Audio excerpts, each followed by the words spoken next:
بسم اللہ الرحمن الرحیم۔ تمام عبادات میں درود پاک ایک ایسی عبادت ہے جو ہر حال میں اللہ تعالیٰ کی بارگاہ میں قبول و منظور ہوتی ہے، اور وہ عبادت درود شریف ہے۔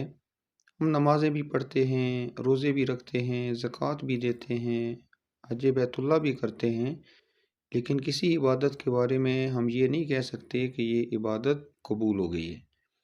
لیکن درود پاک کے بارے میں ہم یقین سے کہہ سکتے ہیں کہ ہمارا یہ عمل بارگاہ رب العالمین میں قبول و منظور ہو گیا ہے۔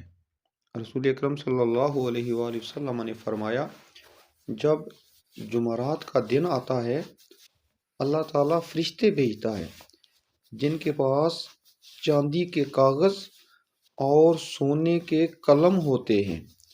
وہ لکھتے ہیں کون جمعرات اور جمعہ کی رات کو نبی کریم صلی اللہ علیہ وآلہ وسلم پر زیادہ سے زیادہ درود پاک پڑھتا ہے۔ تو اس حدیث پاک سے پتہ چلا کہ پورا ہفتہ ہی درود پاک کے لیے بہترین ہے، لیکن خصوصی اہتمام جمعرات کو اور جمعہ کی رات کو ہمیں کرنا چاہیے۔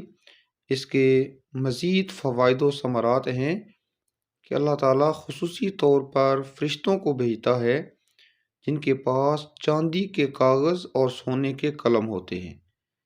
تو چاندی کے کاغذ پر سونے کے قلم کے ساتھ لکھا جاتا ہے کہ کس نے جمعرات کو اور جمعہ کی رات کو رسول اکرم صلی اللہ علیہ وآلہ وسلم پر درود پاک کا نذرانہ پیش کیا ہے۔ تو ہم نے اپنا معمول بنانا ہے، روزانہ بارگاہ رسالت مآب صلی اللہ علیہ وآلہ وسلم میں درود پاک کا تحفہ بھیجنا ہے۔